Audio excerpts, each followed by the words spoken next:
This video was brought to you by my beautiful Patreon community and my YouTube channel members. Thank you so much. Welcome, you 28,000 lovers to freedom and the 80% of you who haven't subscribed yet to my rebuttal of the March 2024 JW broadcasting featuring David Schaefer, helper to the teaching committee. In this episode, David is going to teach us how Jehovah's Witnesses can hold on to their religion despite overwhelming evidence against their beliefs. It's about to get culty. You know that we're doing the cringe challenge, so if you cringe, you lose. And when you cringe, let me know the exact moment you lost it. Are you ready? Let's go. Our theme this month is Feed Your Hope. Hope is essential for peace, happiness, courage, and life. But what is hope? When the Bible uses the word hope, it's referring not only to the desire for something good, but also to the basis for believing it will happen. So hope is more than just wishful thinking or even expectation. It's based on fact. There's evidence to back it up.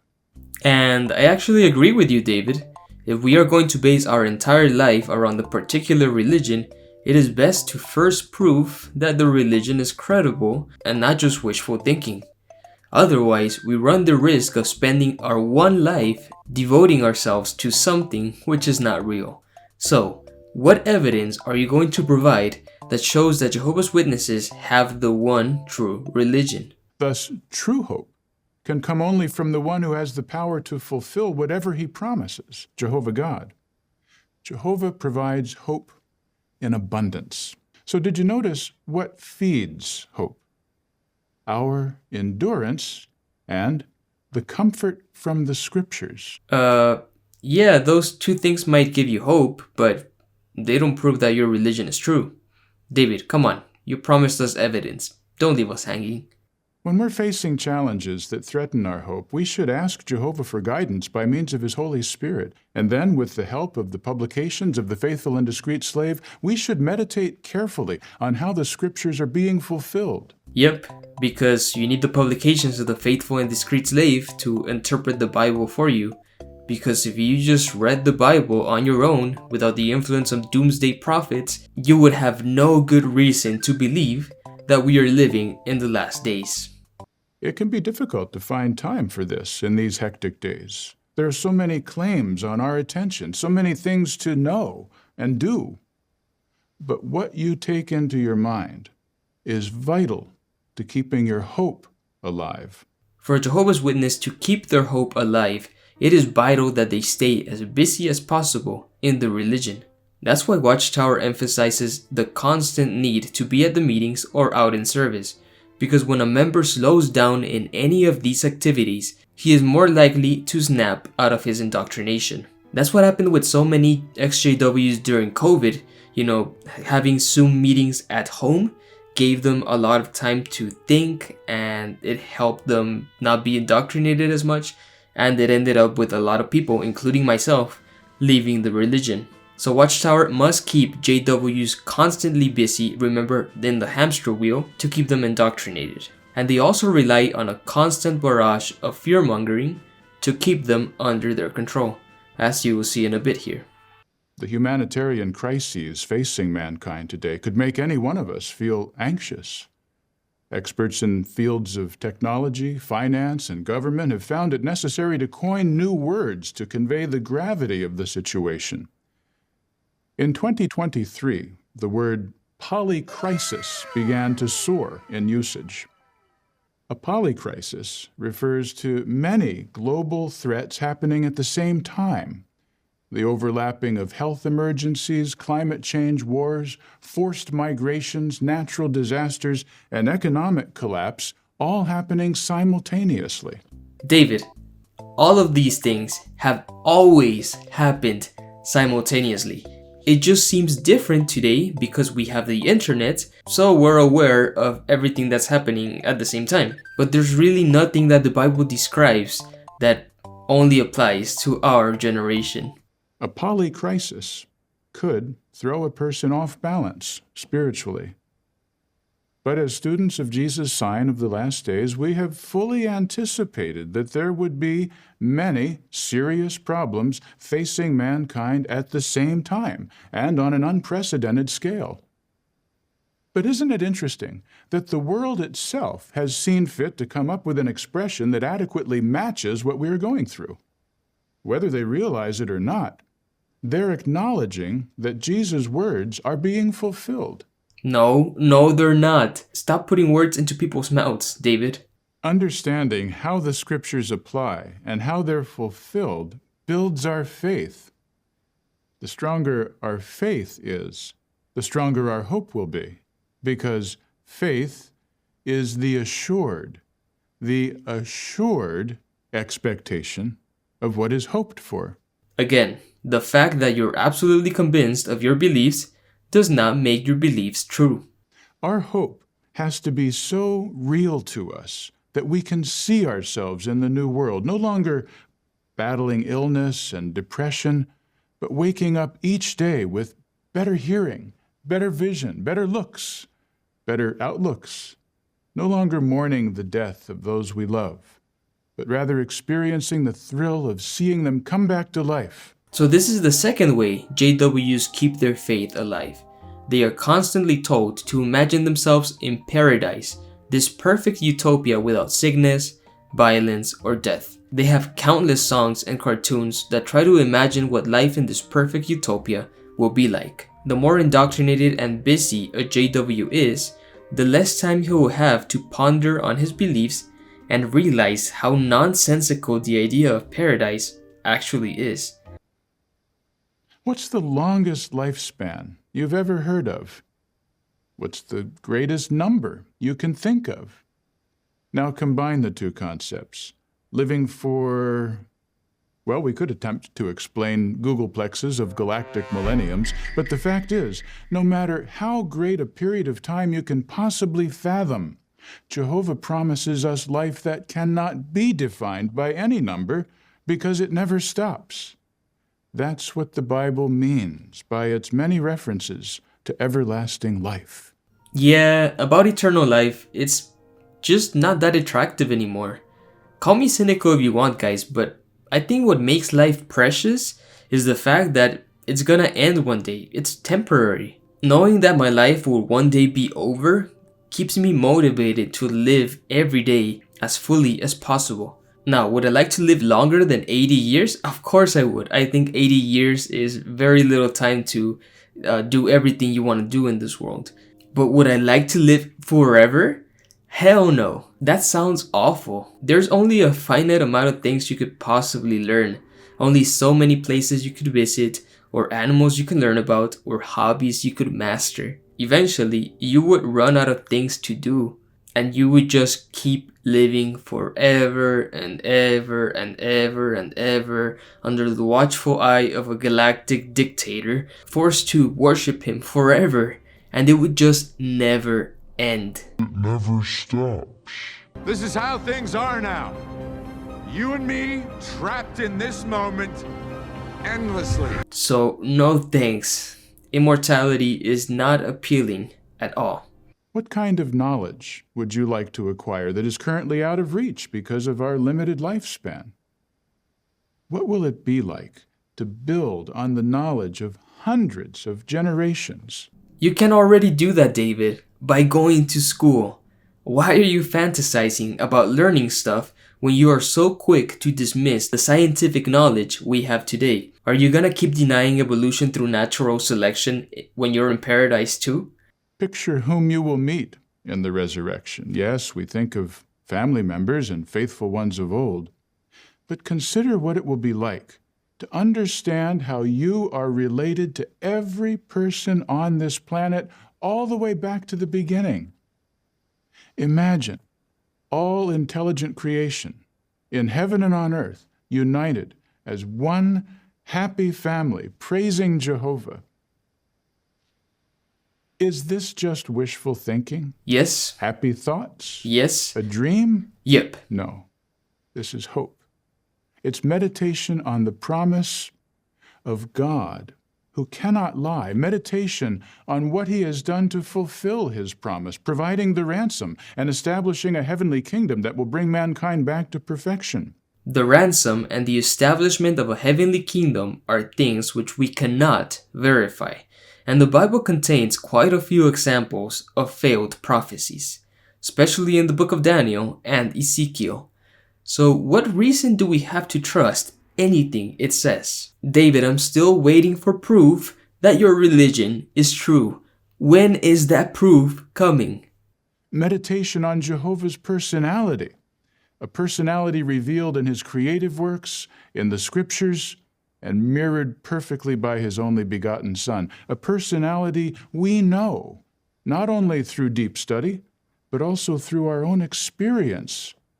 First of all, how could we possibly know the personality of the Creator by observing his creation if the Creator is completely other, completely separate from his creation? I mean, that's a major tenet from Christianity and Islam, right?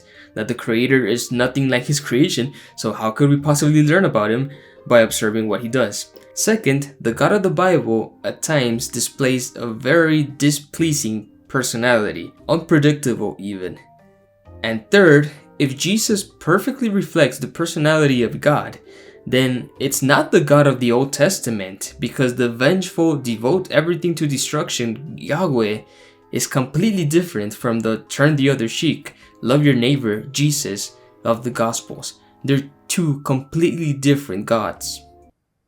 And this leads us to the second way we feed our hope. Recall that Romans 15:4 said that there are two ways to feed your hope, through the comfort from the Scriptures, but also through our endurance. What's been your experience? What have you done when undergoing tribulation? No doubt you turned to Jehovah for help. And then what happened? He helped you. True, the trial might not have disappeared, but you discovered that you somehow had the strength to endure it, or the wisdom to manage it, or practical aid or encouragement at just the right time, or the courage to continue bearing witness to the truth. How did you feel in that moment? Did you sense that Jehovah heard your prayer? Did you perceive Jehovah reassuring you that you and he have a relationship? When you go through that, even once, you no longer wonder whether you could endure a crisis. You know you can with Jehovah's help. It's all about feelings, isn't it? It's about seeing God whenever you overcome a difficult situation. It's about attributing your own personal endurance to an invisible force, the Holy Spirit, administered by an invisible entity in the heavens. So there's no reasoning with these people, because in the eyes of a believer, anything can be seen as a sign from God. Anything. That is hope.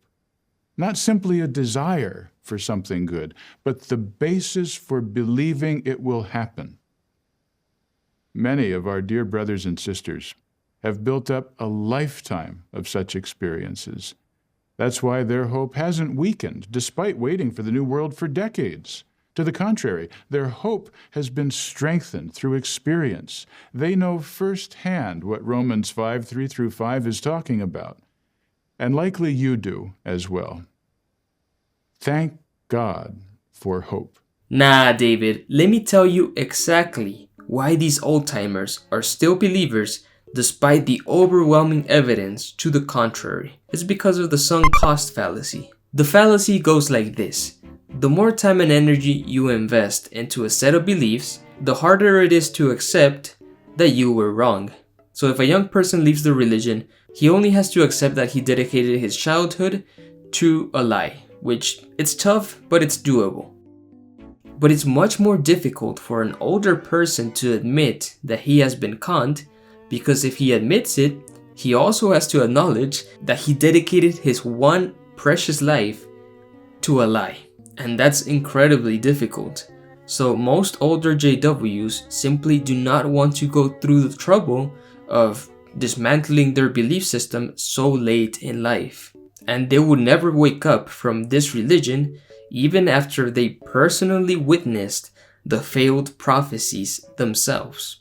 Admitting they were wrong is just too high of a price to pay. And it's such a tragedy. Jehovah is the God who gives hope. May we never become shifted away from our hope. When difficulties arise, feed your hope. Continue to meditate on the comfort from the Scriptures. Keep trusting in Jehovah for strength and wisdom, and each day take note of how He reassures you that hope, your hope, is real. Yep, David doesn't want you to stop and use your brain and think, hey, what reasons do I have to believe in this? Nope. All you have to do is keep feeding yourself the same dogma you're used to, kill off any doubts as soon as they rise up, and keep repeating to yourself that you have the truth. Critical thinking need not apply. This is the life of a Jehovah's Witness. Now we get a really depressing segment with 3 young Jehovah's Witnesses from Congo, Kinshasa, and we see how suffering personal tragedies drew them closer into the religion. When we heard that there would be war at our village, people were very afraid. We didn't take many things, and we went to Uganda. In the morning, we were informed that our house was among the houses destroyed by the volcano.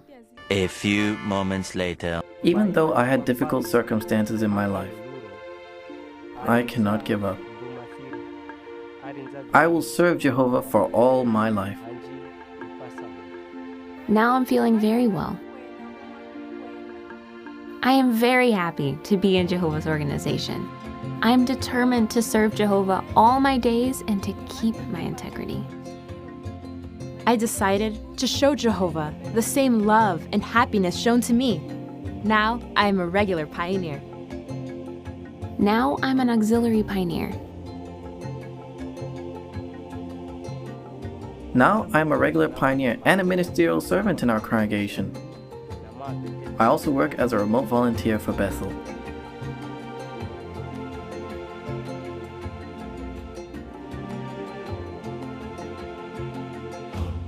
Watchtower just never gets tired of using these vulnerable people in this unstable part of the world to perform free labor for them. But the video carries over the same theme from David's talk, that no matter what happens, you should never walk away from the religion. Don't you dare to even think about it. Huguette, Espérance, and Moïse trusted in Jehovah during a time of great distress, and their hope grew stronger as a result. Every time we see Jehovah fulfill a promise, it strengthens our hope. In this episode of Our History in Motion, see how theocratic building projects show evidence of Jehovah's blessing. Ugh, Watchtower just won't shut up about their building projects, will they? It seems like they talk about building stuff every single broadcast. That's your evidence of Jehovah's blessing, David? Your real estate projects? To advance true worship and spread the good news, Jehovah's people must build. I can't with this propaganda. Jehovah's people must build? How about you sell all your things and give to the poor? Because I don't recall Jesus ever ordering his followers to build stuff. At the time, though, some thought the preaching work would end with the birth of the kingdom in 1914. Little did they realize how much work remained to be done. Yeah, more than 100 years worth of work, when they believed that the end was just around the corner. These people never learn. Just over a decade later, during World War II, Hitler had built his infamous concentration camps, and persecution of our brothers increased around the world. Despite that, the number of kingdom publishers doubled during the war. Jehovah knew this was no time to slow down.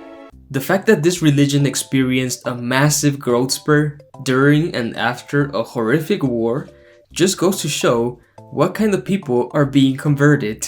Vulnerable people who had lost everything, just like the Congolese brothers we just saw in the video. Currently, in Africa, 13 branch facilities need to be enlarged or renovated. No end in sight to the construction projects? Well, it seems Jehovah keeps delaying Armageddon to get all these real estate projects done in time. We are producing more videos, all of which feed our hope. That means we need more studio space. Since 2015, studios have been constructed in the United States, Canada, Britain, South Africa, and most recently, Australasia, where the good news according to Jesus is being produced. And coming soon, the new media center at Ramapo, New York. Oh my god. There's just no end to the building projects, just as Jesus would have wanted. We have overwhelming evidence that Jehovah directs his people's building work. So we can be confident the good hand of Jehovah will continue upon us as we build for an eternal future. Yep.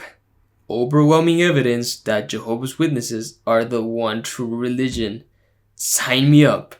Don't ask questions. Just consume product and then get excited for next product. Jehovah has blessed our efforts to build and advance kingdom interests, but our most important building effort will always be our faith.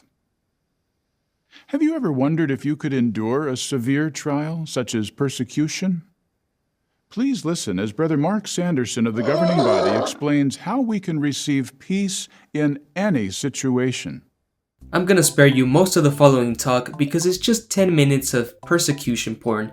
It's Mark Sanderson telling JWs around the world that they will have to face persecution one day. And it's easy for him to say, since unlike the Russian JWs being imprisoned for their faith, the greatest persecution Mark has to endure is a broken ice cream machine at McDonald's. So I'm only gonna play a small clip from the talk because this anecdote is beyond silly. Well, now in Russia, what do we see? Our brothers are facing armed and masked men, breaking down their doors of their homes, doing home searches, breaking up meetings, court cases, imprisonment. But there are so many wonderful experiences of how Jehovah has given the peace of God to our brothers. During one search on a brother's home, the brother began to worry and feel anxiety. He prayed to Jehovah, "I don't know what to do. Give me advice." Just then, the investigator doing the home search began looking at the magnets on the brother's refrigerator and loudly and expressively read the inscription on one of the fridge magnets, "Do not be anxious, for I am your God." The brother right away understood what he needed to do. Well, brothers, what's the point? I don't know, Mark. What is the point? It seems to me like you're the expert, Mark. Because it seems to me that your God is unable to save hundreds of Russian JWs from imprisonment, but he uses fridge magnets to communicate with them. Yep, makes complete sense. Oh my God. I get it. We love you all very much. I get it. Regardless of what may be happening around us, what persecution we may face, how challenging the situation may be, if we supplicate Jehovah with a thankful heart, he will give us a precious gift, the peace of God that surpasses all understanding. And this, boys and girls, is the JW answer to everything. Prayer. Prayer is used as a mechanism to keep people trapped in the religion. You're supposed to pray away all your fears, all your doubts, and all your concerns surrounding your faith. Well, millions of JWs prayed to Jehovah so he would stop the Russian government from banning the religion in the country. And look how that turned out. Millions prayed so that the Norwegian government would not revoke the religious status of Watchtower. And guess what? They still lost. So either Jehovah is not answering your prayers, or maybe he just doesn't exist. How refreshing that if we look to Jehovah for the way out of a trial, he'll help us to endure with inner peace and calm. Note the way the Messias family is teaching their son with special needs to build a relationship with Jehovah. So when I saw my son for the first time, I saw his big eyes open. I just thought, Jehovah, what a blessing he's given to me. I couldn't believe that this was our boy. It was overwhelming. When I was told that Jaden is autistic, I didn't know what it was. And now we get this gut-wrenching interview of two parents raising a child with autism. And they seem like incredibly lovely people, but it's just unfortunate that they feel obligated to raise their special needs child in a high-control religion. And of course, Watchtower seizes the opportunity to promote their award-winning animated series, Become Jehovah's Friend.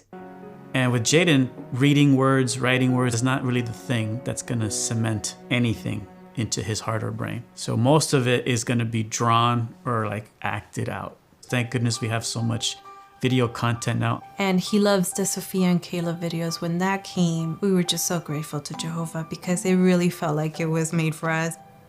We had the illustrated Bible stories. It had dialogue, an action tile. I would act those out with him.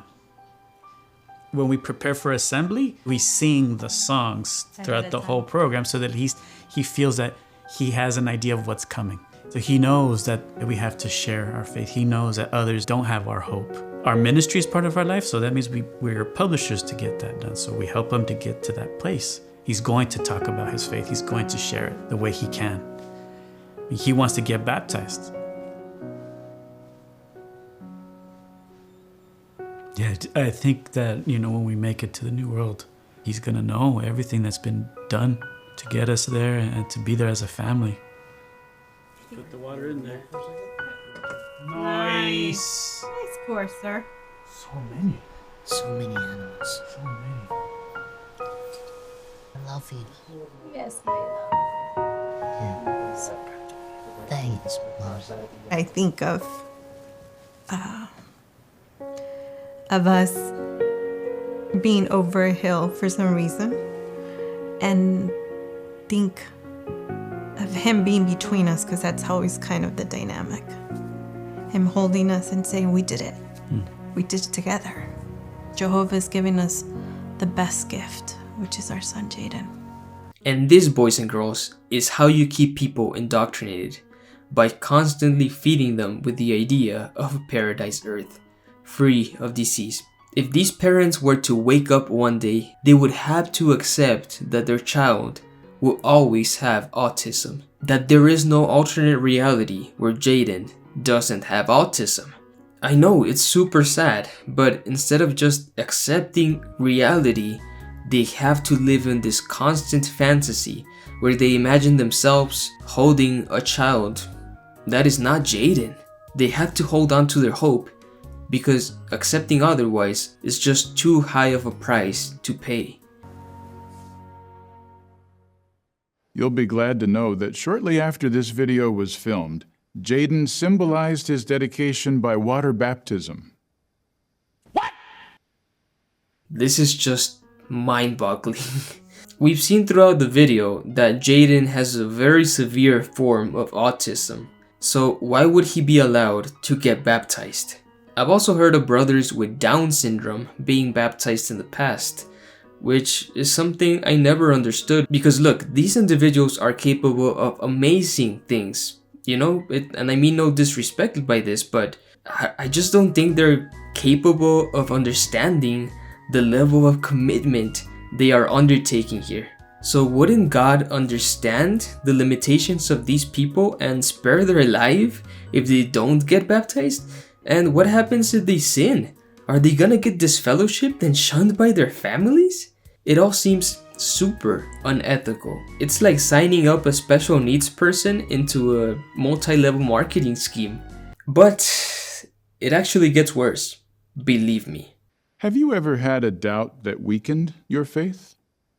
Do you struggle to believe that God loves you? This month's music video encourages us to face those doubts with Jehovah's help. Is it true that this is the path I should choose? Yep, guys, it's time for the music video, guys. If you haven't lost the cringe challenge yet, good luck. I asked myself, I had a mind full of questions, and not to mention, this world didn't help. Watchtower just perfectly captured the depressive state of Jehovah's Witnesses sitting in the Kingdom Hall with that 1,000 mouse there, wondering, what the hell am I doing here? Do I even believe in this stuff? And then being at school, oh man.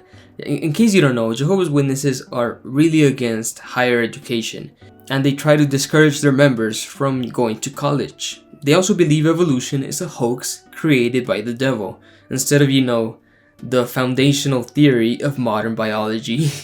That's why our young protagonists are so conflicted, because in the Kingdom Hall, they're listening to all these fanciful tales of global floods and talking snakes and angels.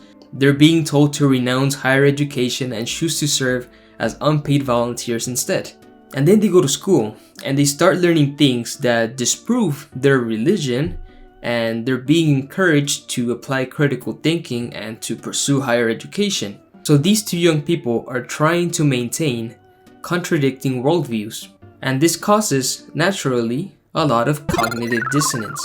And cognitive dissonance is this uncomfortable feeling in your brain that happens when your beliefs are challenged. And as human beings, we try to get rid of cognitive dissonance because it hurts our brains. It feels uncomfortable. So, how will these young ones respond to the cognitive dissonance? Let's find out. But I made the time to prove I really have the truth.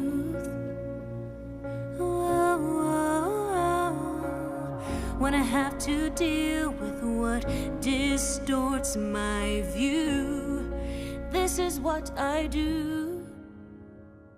I feed my faith and starve my doubts. I beg Jehovah, help me out. So for a second, I need you to put yourself in the shoes of these young religious people.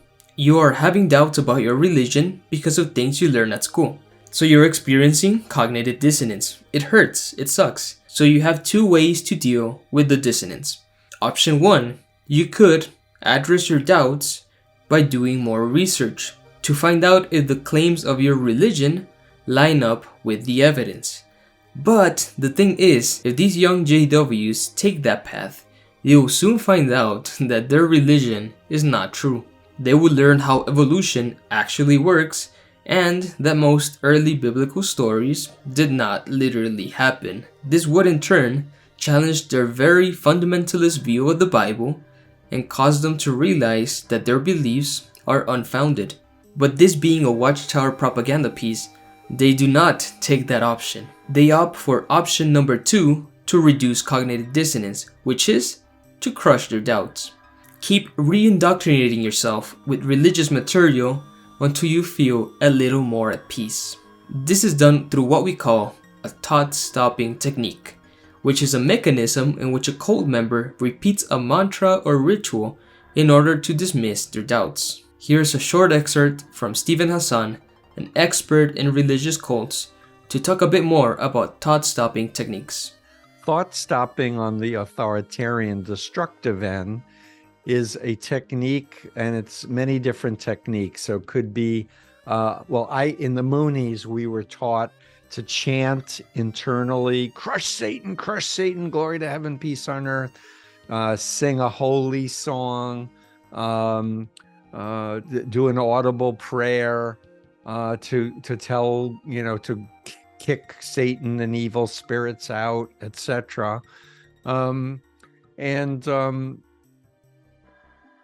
Basically, thought stopping shuts down doubt, because you're like, this isn't fit, or he lied, or he made a prophecy and it didn't. Well, you have to get rid of that thought because it's impure, and you label it, you think it's evil or something like that, but you're doing a very behavior mod type of technique But typically, people are being influenced by the leader, but they're also being influenced by their peers and everybody else. And in a lot of destructive cults, people are paired up with older members or buddies who are monitors, who want to help the person be okay and learn the right way to behave. And they're teaching these techniques to people. Speaking in tongues, chanting, praying, meditating. Like in TM, people are taught never to have a negative thought or feeling, so they have to meditate. So every cult has their own thought-stopping cliches. In this video, we saw that the young JWs used personal study as a thought-stopping mechanism. Prayer and meditation are also used. JWs also have several one-liners that they repeat to themselves in order to dispel doubts, such as, "If we leave the organization, where shall we go to?" Or, "This is a perfect organization with imperfect people." Or the most common one, "Wait on Jehovah." Notice how these mantras are never used to address doubts. They're used to ignore them altogether. So if you've ever wondered, how can millions of people stay in religions that are blatantly false? This is how they do it. They do it by crushing their doubts and by applying the sunken cost fallacy. And the real tragedy of this situation is that these young people could eliminate their cognitive dissonance by doing research, facing a reality, and accepting that the religion is not true. But instead, Watchtower has commanded them to suppress their doubts, which only alleviates their cognitive dissonance for some time until they face more doubts, and then they have to re-indoctrinate themselves once more, and the cycle repeats over and over until they get sick of the cognitive dissonance and decide to do actual research. That's what happened with me. I kept having doubts about my religion for several months, and the cognitive dissonance just kept getting worse and worse, even though I tried hard by praying and studying and meditating and praying again to reduce that cognitive dissonance. But it got to the point where I said, hey, I can't take it anymore. I have to find out if my religion is true. And then the house of cards kept falling down. So this cycle of doubt and re-indoctrination is vicious, and it's gonna wreck with your mental health, and it can only be ended once a person decides to face the truth. Stephen Hassan also mentioned that fellow worshippers play a key role in keeping others in. And we see that in the video. These young people are going to more experienced members of the congregation, and they receive the same advice. Start your doubts with personal study. So yeah, sorry, that was a lot of information, but I think it's super important to know about cognitive dissonance and how these cycles work. So let's finish the video. To feed my faith and starve my doubts, and he answers me by giving me what I need. To feed my faith, to feed my faith, to feed my faith. I can see that the devil tries to blur the lines of right and wrong. This line reveals another key feature of cults: black and white thinking. Everything that is approved by a Watchtower is good, and everything else comes from the devil. No room for nuance, because nuanced thinking itself is ascribed to the devil, because thinking in nuanced terms requires the use of critical thinking, something a cult member is not supposed to do. But I won't be complacent, thinking I can face this on my own and be strong. So I look away from what misleads. I'm not deceived. Whoa. Jehovah's words have proven trustworthy. My hope is guaranteed. Damn, this musical really tried to sneak in all the cult techniques, didn't it? Notice how another way to quash their doubts is by reminiscing on the idealized past. The day of your baptism, the positive memories with your fellow believers. Every JW has lived through times when they have felt that God helped them. I felt that too, by the way. When I was a believer, I felt that my prayers to Jehovah were answered many times. I felt peace after I prayed, and I saw signs from God in my life. And this emotional baggage is a huge obstacle in deconstructing your faith, because when you lose your faith in Jehovah, you have to acknowledge that all those supernatural experiences and good feelings that you thought were coming from the Holy Spirit were actually just coming from your brain. They were just feelings. And that is incredibly humbling and difficult to accept. I feed my faith and starve my doubts. I beg Jehovah, help me out to feed my faith and starve my doubts. And He answers me by giving me what I need to feed my faith, to feed my faith, to feed my faith. It could be a well-known verse, meditation, the words of a song, or a conversation that answers my silent prayers all through the day to feed my faith. Notice how these JWs only do research using Watchtower approved publications, because using outside sources will lead them to reaching the wrong conclusions.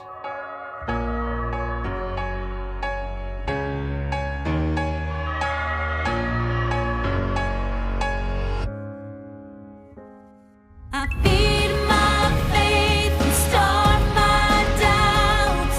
I beg Jehovah, help me out to feed my faith and starve my doubts. He always answers me by giving me just what I need. To feed my faith, to feed my faith, to feed my faith. Starve my doubts. To feed my faith, to feed my faith, to feed my faith.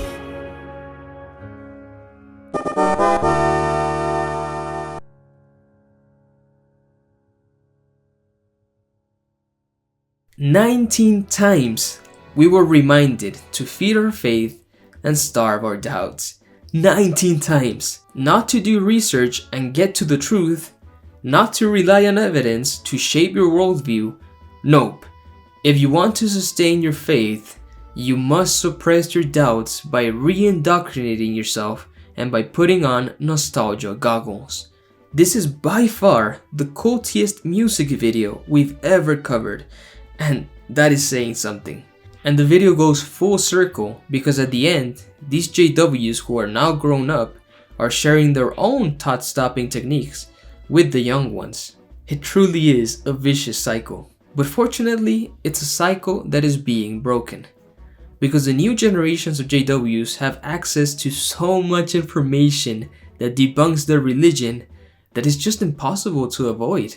And the solution that the video offers is completely laughable.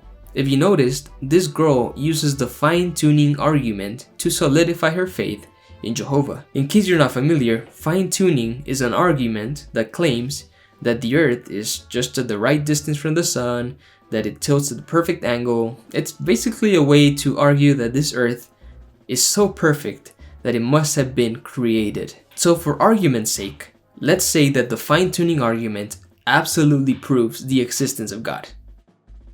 So what? You would still need to prove that this God is your version of the biblical God, and evolution would still be a thing. Archaeology would still disprove the story of Adam and Eve and the flood and the Exodus, and we would still know that Jerusalem was not destroyed in 607 BCE. There are just so many ways to debunk this religion, and Watchtower makes zero effort to defending their dogma against the evidence. And that is why this religion is doomed. Starving your doubts is not a sustainable model.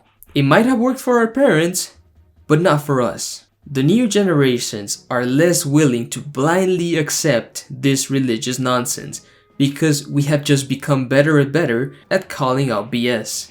And we're not willing to accept the cognitive dissonance that comes with trying to uphold this ridiculous belief system. So nice try, Watchtower, but you're gonna have to try way harder than this to keep the young people in.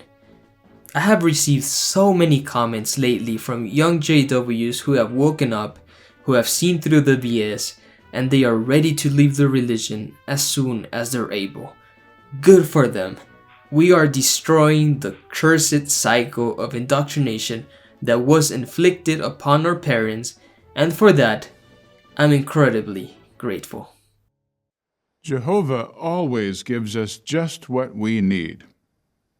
True hope is built on the promises of a God who simply cannot lie. No, my delusional friend. True hope is based on things which we can change, on being accountable as a society and improving our situation for us and for our children, not on some unfounded dream of a perfect utopia built on the grave of billions of people. So nah, David, you can keep your hope, because I'd rather keep it real. From the world headquarters of Jehovah's Witnesses, this is JW. So guys, let me know what you thought of the program in the comments below. It was a lot of information, but this was just a masterclass in how cults operate and how they keep members trapped. And please let me know the exact moment you lost the cringe challenge, because I love reading your comments. This channel would not be possible without the support of my Patreon community and my YouTube channel members. So if you would like to gain early access to all my work for only $1 a month, please join me on Patreon or become a YouTube channel member, and don't forget to smash the subscribe button for future Watchtower rebuttals. I hope these videos help you out in your journey, either if you're an ex-Jehovah's Witness or someone who is currently leaving the faith. I hope this channel has been useful to you, and again, thank you so much for your support. We'll see you next time, guys. Take it easy and stay away from the tower.